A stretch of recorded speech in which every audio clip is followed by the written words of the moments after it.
Senhores, assim como na exposição anterior, essa passagem que leremos das Sagradas Escrituras é uma doce narrativa para todos aqueles que amam a Deus, que anseiam por sua presença e bênção e que se regozijam em reconhecê-lo como Rei dos Reis. Essa parte da história de Noé serve como um incentivo vigoroso à adoração.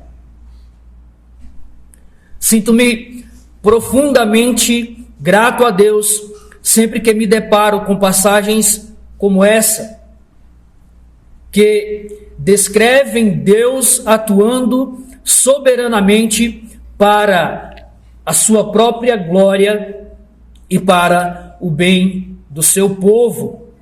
Passagens que apontam diretamente para o nosso Redentor.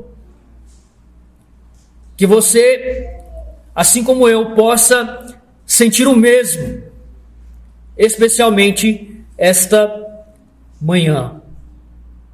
Vamos ler então a Sagrada Escritura. Diz assim: Deus abençoou Noé e seus filhos e disse-lhes: frutificai, multiplicai-vos e enchei a terra.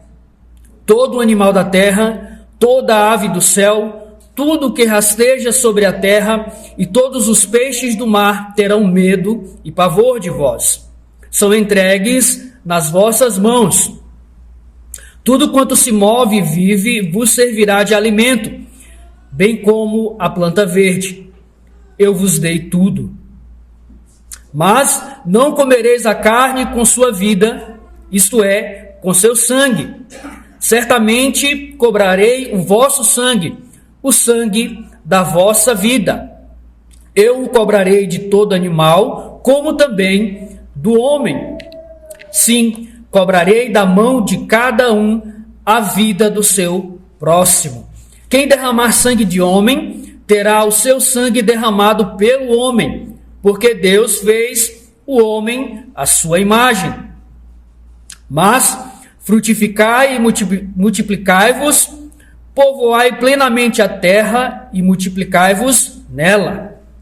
Deus também disse a Noé e seus filhos: faço agora a minha aliança convosco e com a vossa descendência, e com todo o ser vivo que está convosco, com as aves, com o gado e com todo animal selvagem, com todos os que saíram da arca, sim, com todo o animal da terra.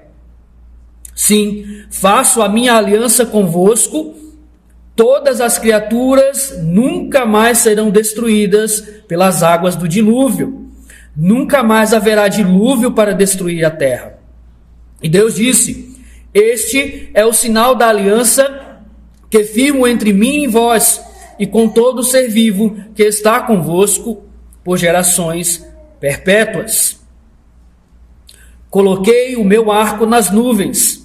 Ele será o sinal de uma aliança entre mim e a terra. E acontecerá que, quando eu trouxer nuvens sobre a terra e o arco aparecer nelas, então me lembrarei da minha aliança, que firmei entre mim e vós e com todo o ser vivo de todas as criaturas. E as águas jamais se transformarão em dilúvio para destruir todas as criaturas. O arco estará nas nuvens e olharei para ele a fim de me lembrar da aliança perpétua entre Deus e todo ser vivo de todas as espécies sobre a terra. Deus também disse a Noé: esse é o sinal da aliança que firmei entre mim e todas as criaturas sobre a terra. Meus irmãos, nosso Deus é um Deus de ação e bênção. E vemos ambos de maneira maravilhosa nesta passagem. Vamos orar para que Deus nos conceda a graça de ver essas coisas claramente no texto e crer nelas profundamente em nossos corações e agir plenamente à luz delas em nossas vidas. Bendito Deus e Pai de nosso Senhor Jesus Cristo, é a Tua palavra, Senhor, que está e será exposta diante de nós. Senhor, que nós possamos, pelo auxílio do Teu Santo Espírito, enxergar essas verdades claramente e assim nos alegrar e nos regozijar, Senhor. Pois aqui, nesta passagem bíblica, está expressa de uma maneira maravilhosa a Tua graça, a Tua bondade e a Tua misericórdia para conosco, a Tua criação. Que possamos, assim, Senhor, viver de acordo com elas, para o louvor da Tua glória. Nós oramos a Ti em nome de Jesus Cristo, Teu Filho. Amém. Irmãos, nesta seção das Escrituras, há duas características marcantes. Primeiramente, observamos que a ação é totalmente da parte de Deus. Deus é o protagonista em Gênesis 9, 1 ao 17. Cada sentença revela uma ação de Deus, seja um feito, uma promessa, um mandamento ou um decreto. Deus é o agente primordial. E mesmo que em outros contextos, seja tanto na Bíblia quanto no mundo, nós não vejamos isso de forma tão evidente, aqui ela é inegável. A segunda característica marcante é o caráter excepcionalmente benéfico desta passagem. Deus se manifesta em bênçãos para Noé e sua descendência, estendendo sua graça até mesmo ao mundo de forma extraordinária. Assim como no Éden, logo após a criação de Adão e Eva, somos introduzidos a um cenário repleto de graça, esperança e promessas celestiais.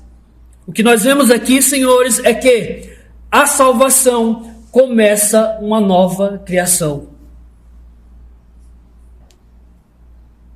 Essa passagem também se divide em duas seções. A primeira, dos versos 1 ao 9, detalha 5 bênçãos específicas concedidas por Deus. A segunda, dos versos 8 ao 17, com uma leve intersecção entre as partes, aprofunda-se na última dessas bênçãos, que é a aliança de Deus com Noé. E uma aliança eterna, diga-se de passagem. O sermão de hoje se concentra, então, na primeira parte.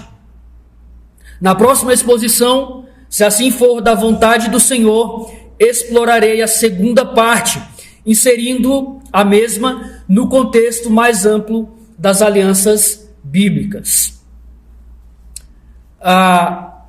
Do verso 1 ao 9, nós lemos que Deus abençoou Noé.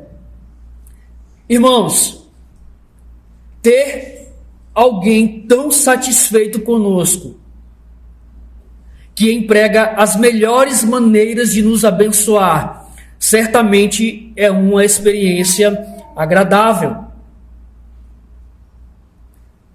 Embora seja realmente notável recebermos esse tipo de tratamento de um amigo, do pai ou do cônjuge, recebê-lo de Deus está em outro nível completamente diferente. Pois bem, é exatamente onde Noé se encontrou neste ponto da história de Gênesis. No último sermão, nós vimos que, ao sair da arca, Noé adorou a Deus e isso agradou ao Senhor. Como um sacrifício propiciatório, o holocausto de Noé acalmou a indignação de Deus contra o pecado e prefigurou a morte de Cristo.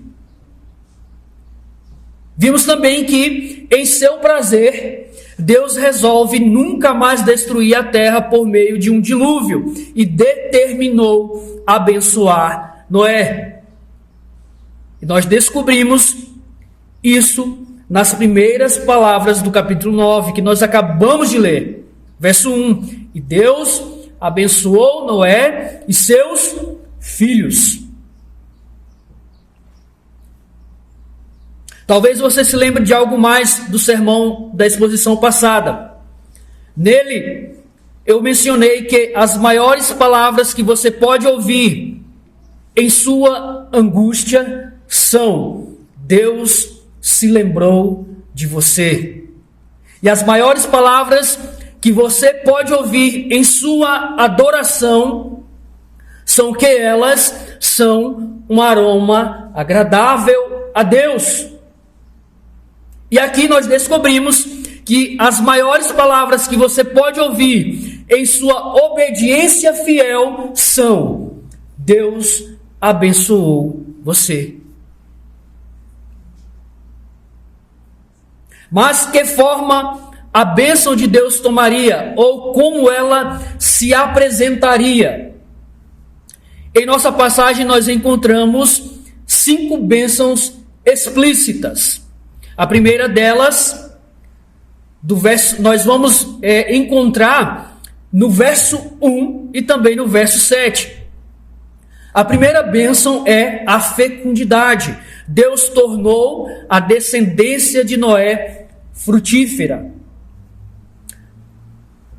Não sei se os irmãos deixaram a Bíblia aberta, mas seria bom que ela estivesse aberta para que os irmãos pudessem acompanhar comigo. O verso 1 diz assim: E Deus abençoou Noé e seus filhos e disse-lhes: Sede fecundos, multiplicai-vos e enchei a terra. Algo que deve nos chamar a atenção nesse texto é que logo após, no verso 7, isso é repetido. E vós, sede fecundos, multiplicai-vos, povoai abundantemente a terra e multiplicai-vos nela.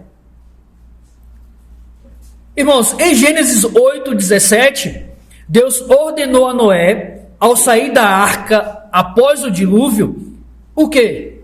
Que fosse frutífero e multiplicasse, e se multiplicasse. E já ecoando, reverberando Gênesis 1, 28 e 29. Em nossa passagem, pela segunda e terceira vez, considerando a passagem de Gênesis 1, 28, pela quarta vez, Deus repetiu essa mesma ordem a Noé, nos versos 1 e no verso 7. Aqui fica claro que essas ordens também eram promessas. Deus não só estava ordenando a Noé que se multiplicasse, mas Deus estava prometendo que faria com que a sua descendência fosse frutífera. Ou seja, Deus não apenas disse a Noé para ser frutífero e se multiplicar. Ao fazê-lo, ele também prometeu fertilidade e multiplicação como uma bênção para Noé e sua família. A menos que você tenha lutado para ter um filho, você provavelmente não pensa tanto nesses termos quanto pensavam nos dias do Gênesis. Para a maioria, a medicina moderna muda a maneira como pensamos sobre fertilidade. Além do mais, nós tendemos a ter filhos simplesmente porque os queremos. Não é essa a tendência nos dias de hoje? Não quero, eu quero.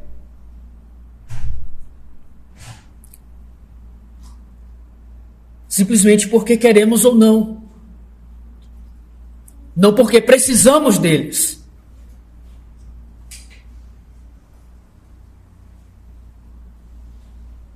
Muitos não pensam dessa forma. É evidente. Não temos filhos porque precisamos deles.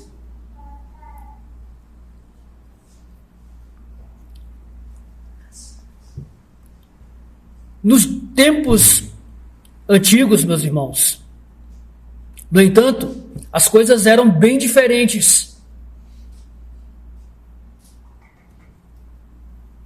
Se Noé e sua família não tivessem experimentado a fecundidade biológica, isso significaria a extinção da raça humana.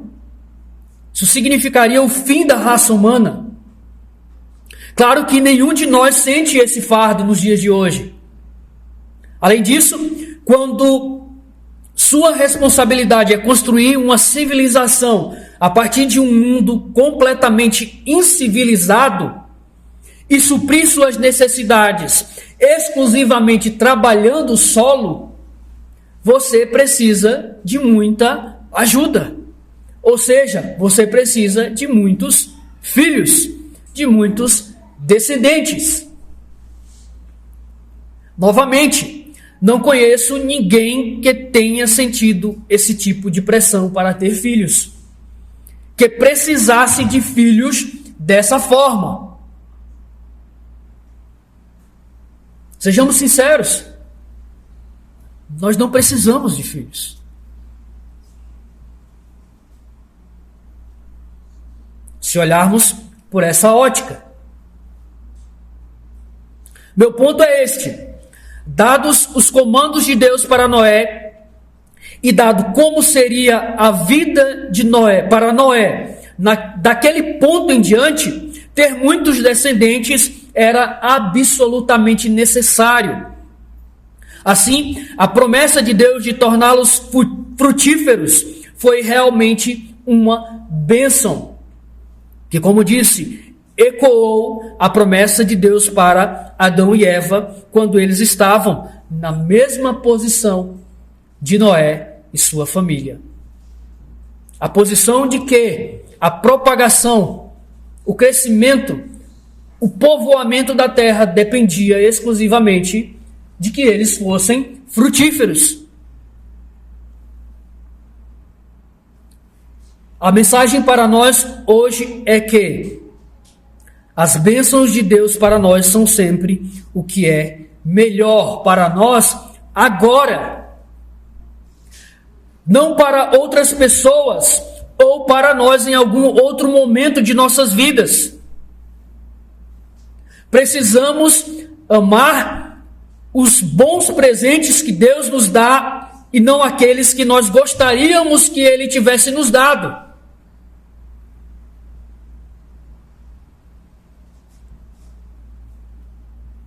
O que Ele tem para nós, o que Ele tem para nos dar, certamente é melhor do que aquilo que queremos.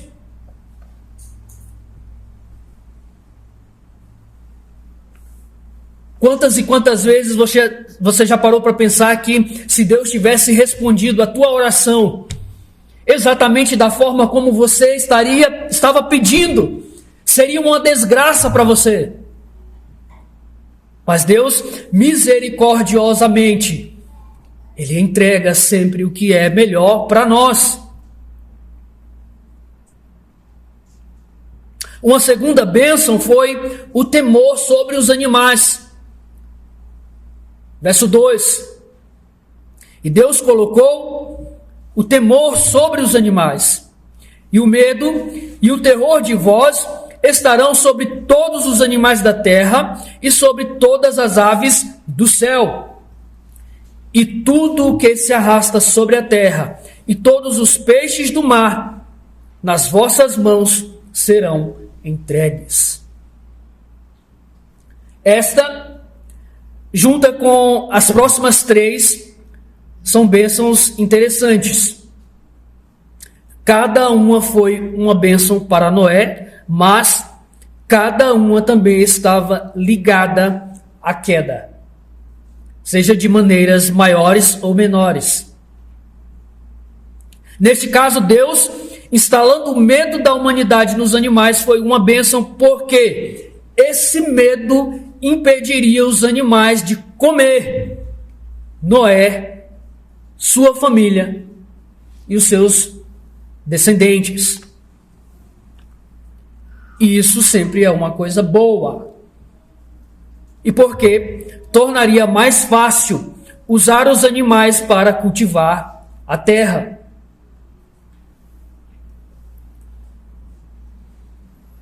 Novamente, devido à meticulosidade da nossa civilização, não pensamos muito nesses termos também. No entanto, para Noé e sua família, isso foi realmente uma boa notícia, meus irmãos. Mas o que isso tem a ver com a queda? Bem, pelo desígnio de Deus, pessoas e animais foram feitos para viver em harmonia, se beneficiando mutuamente, não com agressão ou medo. É devido à queda que essa harmonia e convivência foram substituídos por violência e exploração.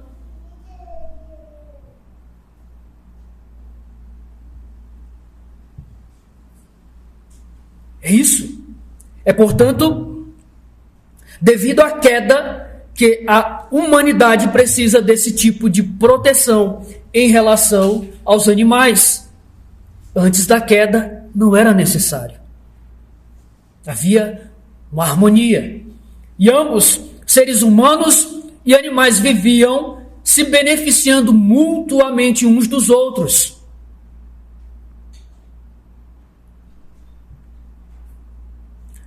Até esse ponto, uma das descrições mais doces da vida nos novos céus e nova terra é encontrada em Isaías 11, 6 ao 9. Abre lá comigo. Isaías 11 descreve o projeto de Deus para o relacionamento entre suas criaturas em termos verdadeiramente belos, meus irmãos.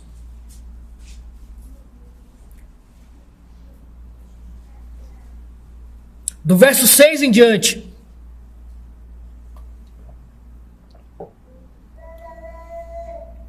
Veja como está escrito: o lobo habitará com o cordeiro, e o leopardo se deitará com o cabrito. O bezerro, o leão e o animal de engorda viverão juntos, e um menino pequeno os conduzirá. A vaca e a ursa pastarão juntas,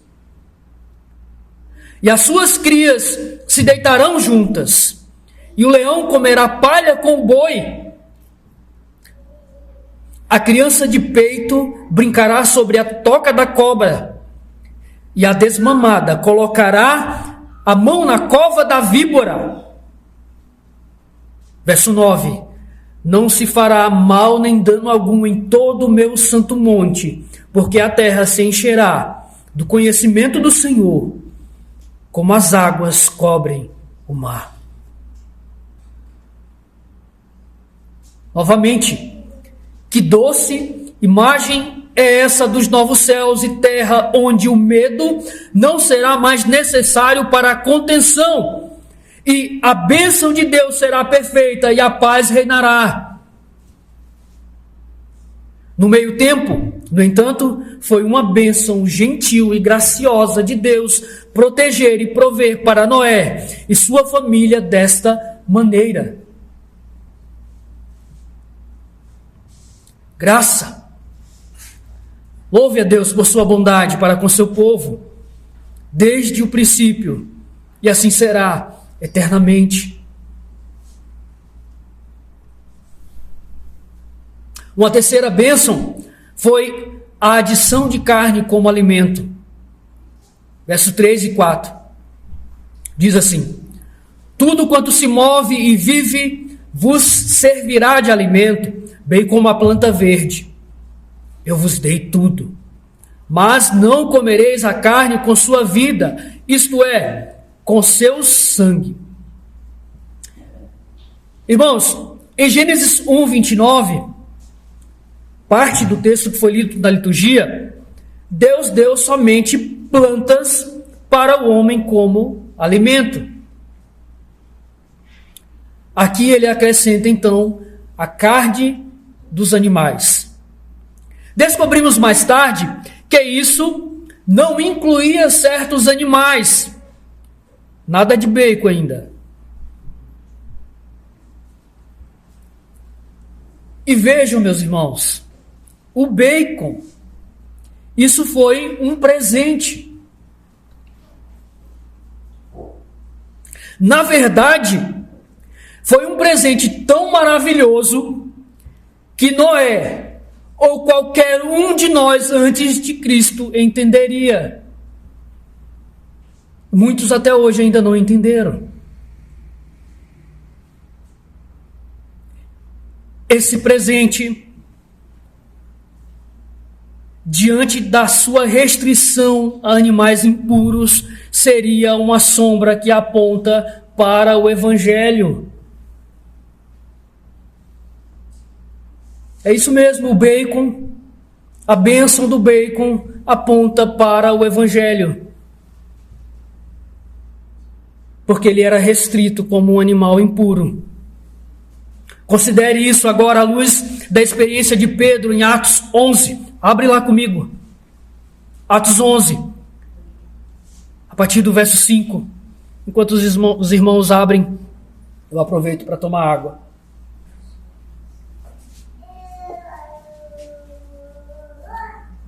Atos 11, verso 5. Diz assim: veja o que Pedro diz.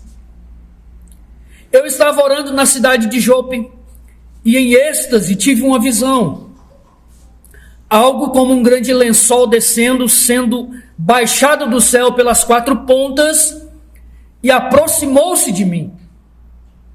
Olhando atentamente, observei animais da terra, feras, répteis e aves do céu. Ouvi uma voz que me dizia: levanta-te, Pedro, mata e come. Mas eu respondi: de modo nenhum, Senhor, pois nunca entrou em minha boca algo profano ou impuro. Mas a voz me falou do céu pela segunda vez: não chames de profano ou impuro o que Deus purificou.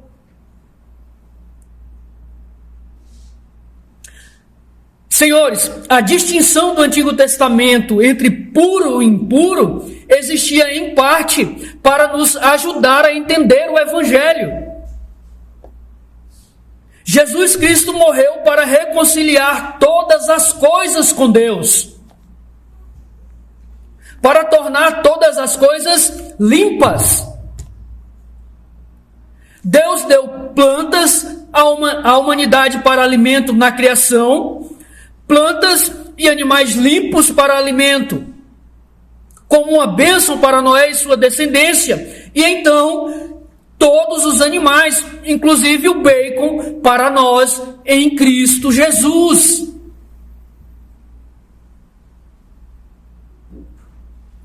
Ele é verdadeiramente um Deus de bênção.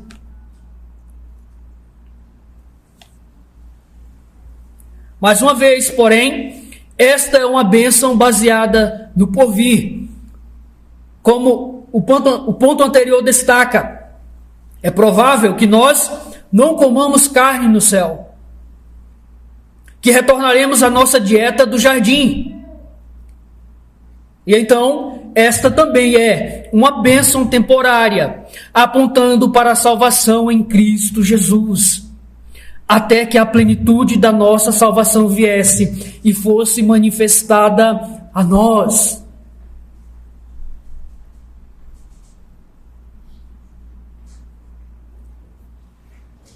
Todas as coisas foram feitas limpas em Cristo. Todas as coisas foram reconciliadas em Cristo. Bênção. Podemos desfrutar de todas estas coisas pela graça.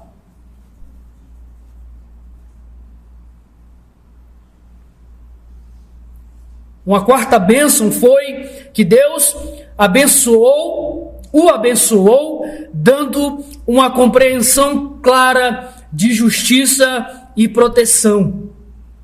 Versos 3 ao 6, diz assim: tudo quanto se move e vive vos servirá de alimento, bem como a planta verde, eu vos dei tudo, mas não comereis a carne com sua vida, isso é, o seu sangue. Certamente cobrarei o vosso sangue, o sangue da vossa vida. Eu o cobrarei de todo animal, como também do homem. Sim, cobrarei da mão de cada um a vida do seu próximo. Quem derramar sangue de homem, terá o seu sangue derramado pelo homem. Porque Deus fez o homem à sua imagem. Irmãos, há muita coisa aqui nesses 3 versos. Certamente muito mais do que temos tempo para expor em detalhes essa manhã. E ainda assim, há várias, pelo menos 6 coisas que simplesmente não podemos deixar passar.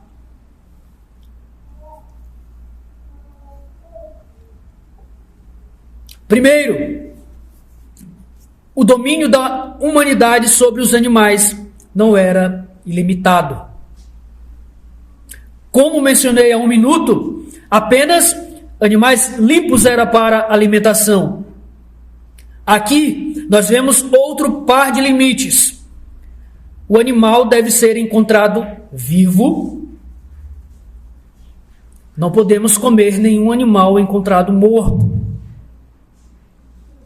Então, o animal deve ser encontrado vivo e o animal não deve ter seu sangue ainda nele quando for comido. Os animais, em última análise, pertencem a Deus e não ao homem. Eles devem ser administrados de acordo com o desígnio de Deus e não explorados pelo homem a seu bel prazer. A segunda coisa que não podemos perder dessa passagem é que não apenas todos os animais, mas toda a vida pertence a Deus. O dilúvio mostrou que é dele dar, tirar e limitar, como ele achar adequado. A concessão de animais por Deus para alimentação e a sua ordem para praticar a pena capital mostram isso também. Em outras palavras, aprendemos dessa passagem que toda a vida é de Deus para fazer o que lhe agrada. A terceira coisa a ver é que Deus aqui estabeleceu em termos inequívocos a necessidade de a humanidade, tendo Deus como exemplo, manter uma visão elevada da vida. Porque a vida pertence a Deus e não ao homem. E porque todas as pessoas são feitas à imagem de Deus, conforme lemos no verso 6. Deus quer que a vida seja tida em alta estima entre todas as pessoas. Isso é parte do próprio fundamento da vida cristã. somos contra. A teologia cristã, o ensino cristão vai contra o aborto, a eutanásia, entre outras coisas que são prejudiciais à vida. À luz do dilúvio, meus irmãos, pode ter parecido que a vida era de pouca importância para Deus, mas suas palavras e seus comandos aqui dissipam totalmente essa noção.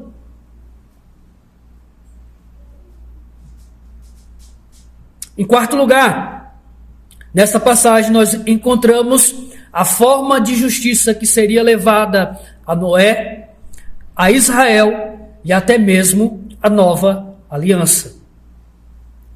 Como mencionei anteriormente, Deus instituiu um sistema de governo civil, investindo com autoridade para administrar a justiça em seu nome. Foi isso que Deus fez aqui, nesses termos, falando com Noé. Ele investiu o homem com a autoridade para administrar a justiça em seu nome. A sacralidade da vida é de tal magnitude para Deus que ele estabeleceu medidas específicas para protegê-la. E uma dessas medidas é evidenciada na aplicação da pena capital. Pena de morte evidencia uma das medidas específicas que foram dadas por Deus para proteger a vida. Parece uma contradição, não é? Pois bem, veja, caso um animal tirasse a vida de um ser humano, este deveria ser imediatamente eliminado pelo homem. Este princípio de reciprocidade, vida por vida, é também aplicável ao homicídio, ao assassinato, onde o culpado deveria ter o mesmo destino. Esta é a forma de justiça instituída por Deus. Tal preceito reflete a elevada estima que Deus possui pela vida, pela justiça e pela proteção.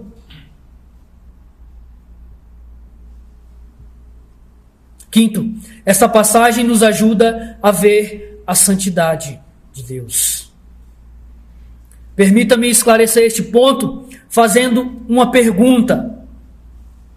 Como podemos conciliar o imenso valor que Deus atribui à vida e a expectativa de que o homem faça o mesmo com a extensa mortandade causada pelo dilúvio e com o mandamento da pena capital? Como? Como podemos conciliar o valor que Deus atribui à vida com a mortandade causada pelo dilúvio e a instituição da pena capital, da pena de morte? Certamente, meus irmãos, para que Deus, que tanto estima a vida de suas criaturas, decida aniquilá-la, é necessário um motivo de grande magnitude. E nós temos. E esse motivo é a sua santidade esmagadora colocada diante da malignidade do pecado. Portanto, longe de denotar um menosprezo pela vida, esses atos ressaltam a santidade sem paralelo do nosso Deus.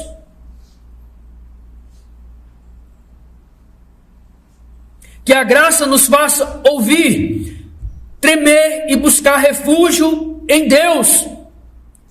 Ele nos dará por meio de seu Filho, Cristo Jesus.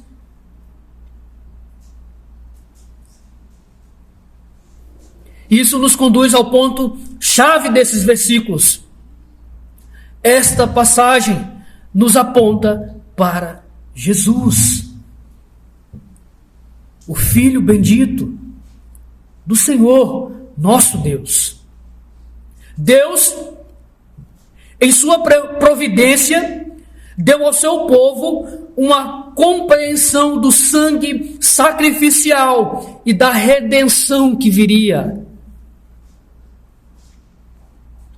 A narrativa estabelece uma nova perspectiva sobre a vida e o sangue, prenunciando um sistema sacrificial abrangente para o pecado, culminando no sacrifício supremo de Cristo. Portanto, tudo converge para o Messias, que derramaria o seu sangue definitivamente, pondo fim à necessidade de outros sacrifícios.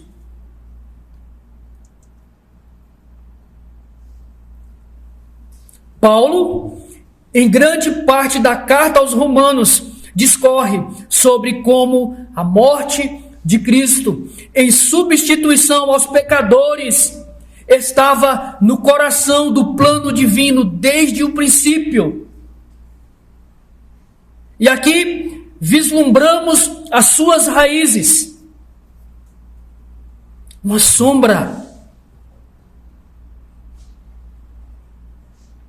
do que seria efetivado, do que seria consumado por nosso Senhor Jesus Cristo na cruz do Calvário. Quão gracioso é o nosso Deus! Tudo isso foi uma bênção extraordinária para Noé e sua família.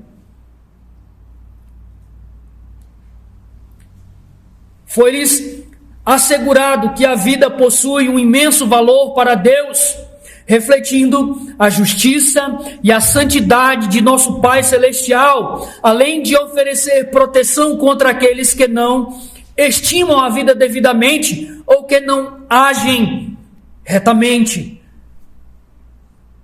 e fornecendo também as bases para a compreensão do Evangelho. Substituição perfeita em Cristo, o sacrifício perfeito, a obra consumada na cruz. E então, meus irmãos, a bênção final que vemos nesta passagem é que Deus estabeleceu uma aliança com Noé.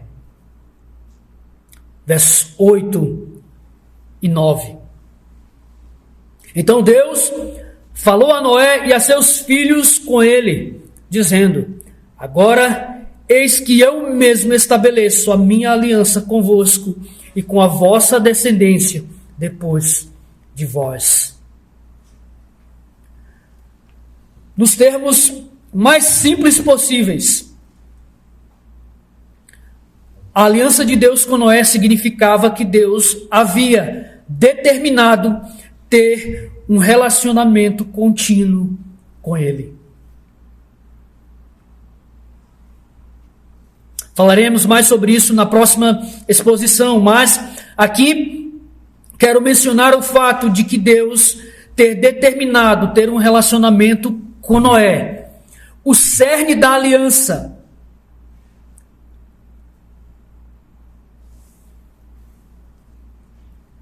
Relacionamento contínuo com Deus. O cerne da aliança. Sermos reconciliados eternamente em Cristo Jesus com o Pai.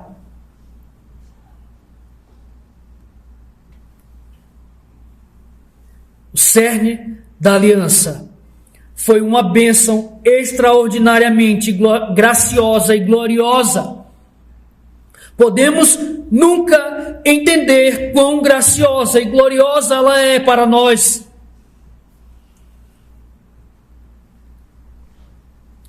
Entristece-me ver quão facilmente subestimamos o fato de que Deus, por sua livre graça, determinou nos amar, nos perdoar em Cristo Jesus e nos trazer para a sua família pactual, por sua livre graça.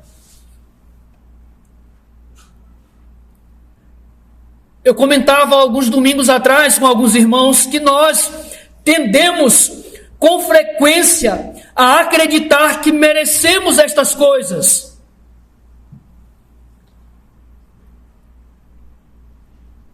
Ou pelo menos que o nosso pecado contra Deus não foi tão grave assim. E portanto, constantemente o amor de Deus, o perdão e a adoção que recebemos da parte de Deus são menosprezados. Nós não merecemos graça, favor imerecido. Irmãos, isso está tão longe da verdade. E muitos, até mesmo ditos cristãos, acreditam, exigem de Deus, achando que merecem algo. Nós não merecemos nada. É graça.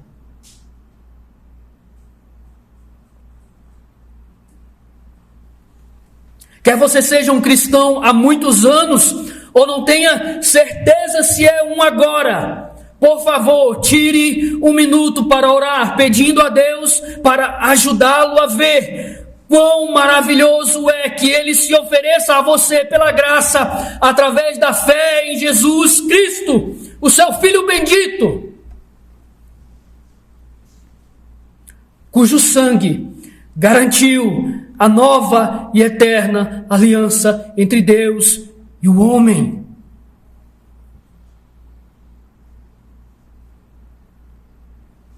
E quão maravilhoso é você receber o dom da fé e as bênçãos desta nova aliança.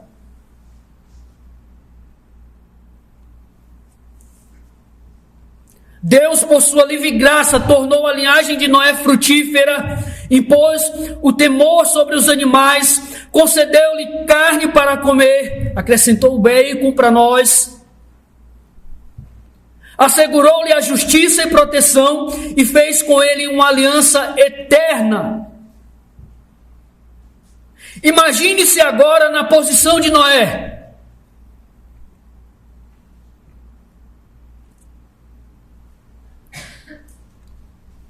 A posição de Deus derramando abundantemente sua bênção por conta do seu prazer em você. Imagine-se. E agora, se regozije, louve a Deus, porque Ele faz isso constantemente por meio de Cristo Jesus a todos aqueles que creem.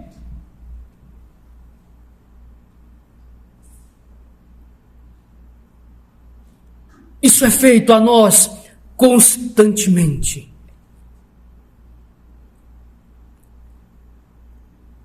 Deus derramando abundantemente sua bênção por conta de seu prazer em nós, por intermédio de Cristo, o nosso representante diante de Deus.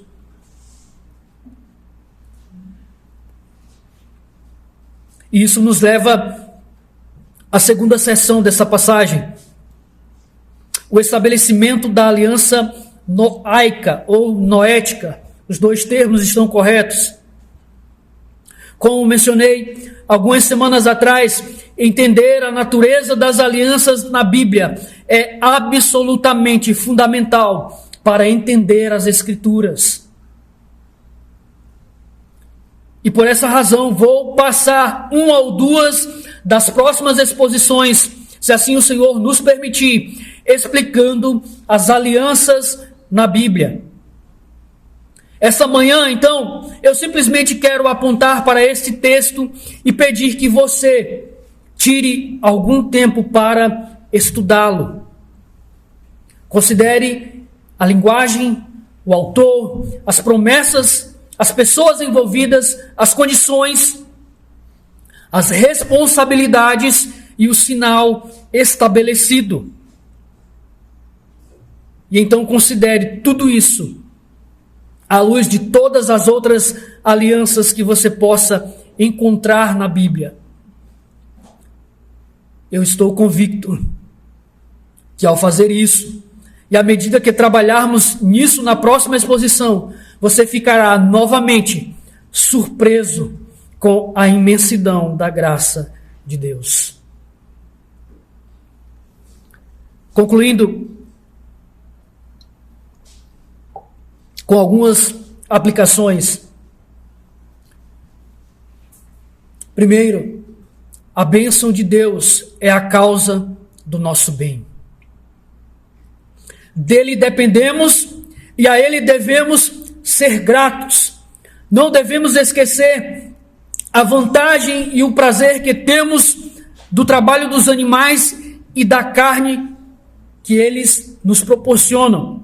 Também não devemos ser menos gratos pela segurança que desfrutamos em relação aos animais selvagens, devido ao medo do homem que Deus implantou profundamente neles.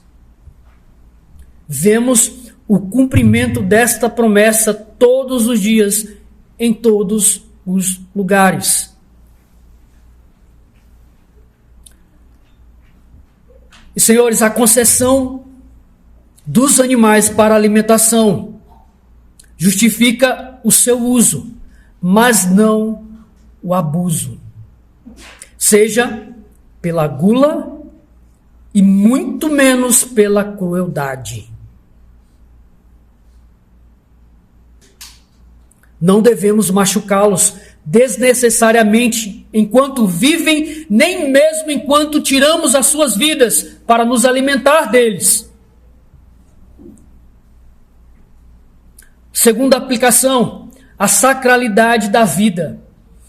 A principal razão para proibir a ingestão de sangue, sem dúvida, foi porque o derramamento de sangue em holocausto mantinha os adoradores conscientes da grande expiação. No entanto, essa proibição também parece ter a intenção de controlar a crueldade, para que os homens, acostumados a derramar sangue e alimentar-se dos animais, não se tornem insensíveis a ponto de que eles fiquem menos chocados com a ideia de derramar sangue humano. O homem não deve tirar a própria vida ou de seu semelhante. Nossas vidas pertencem a Deus e se de alguma forma apressamos a morte, somos responsáveis perante Deus por isso. Quando Deus exige a vida das mãos de um homem que atirou injustamente, o assassino certamente não pode restituí-la e, portanto, deve entregar a sua própria vida diante do valor e da sacralidade da vida. Em algum momento neste mundo ou no porvir, Deus punirá aqueles que estão além do poder humano de punir, mas há aqueles que são ministros de Deus para proteger os inocentes. Deus investiu o ser humano desta autoridade.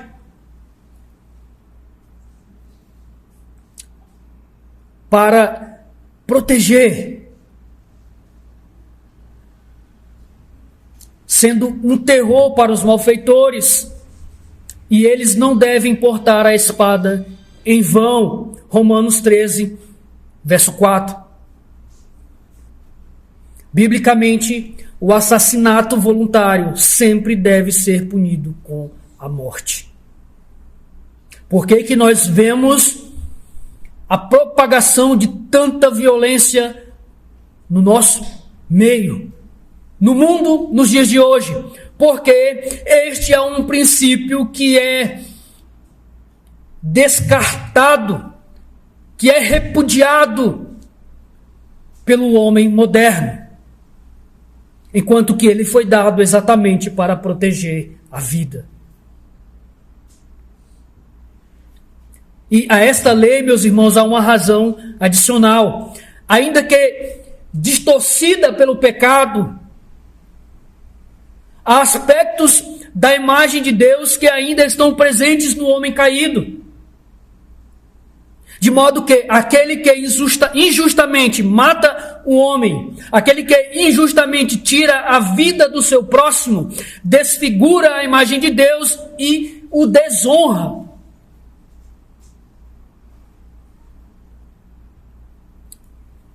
Uma terceira aplicação: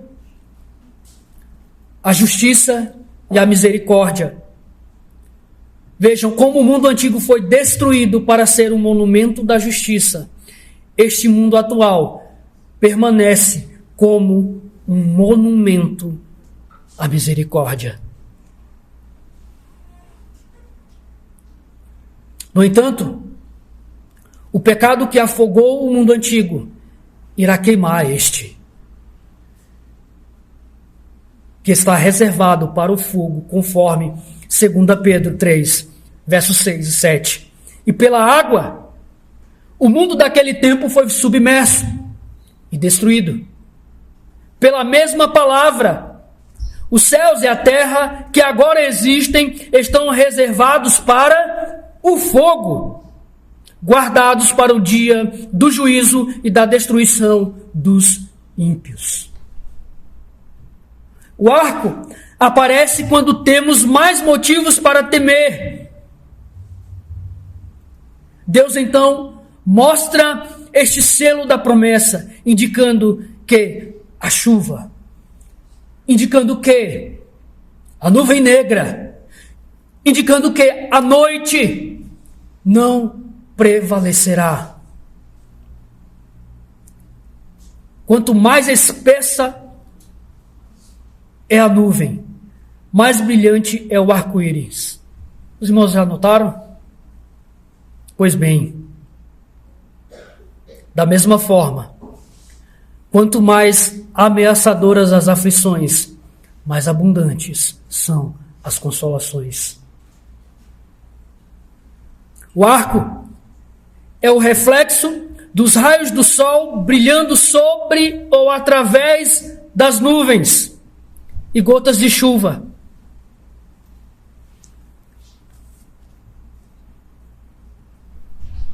Toda a glória dos selos da aliança deriva de Cristo.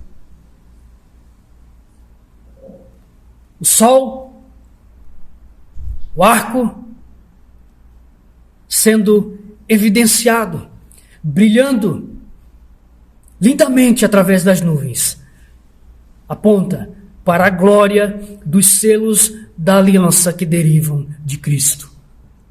O sol da justiça,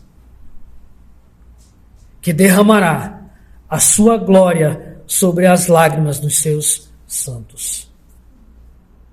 Maravilhosa graça, meus irmãos.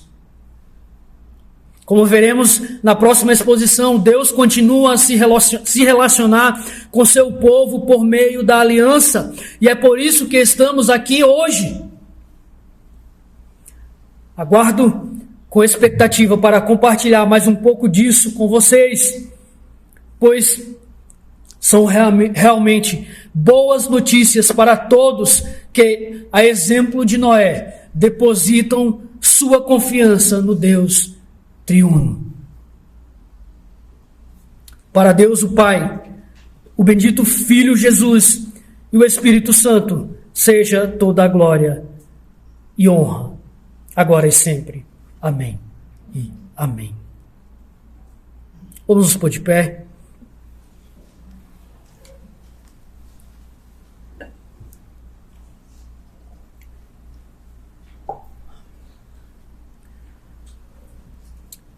Bendito Senhor e Rei,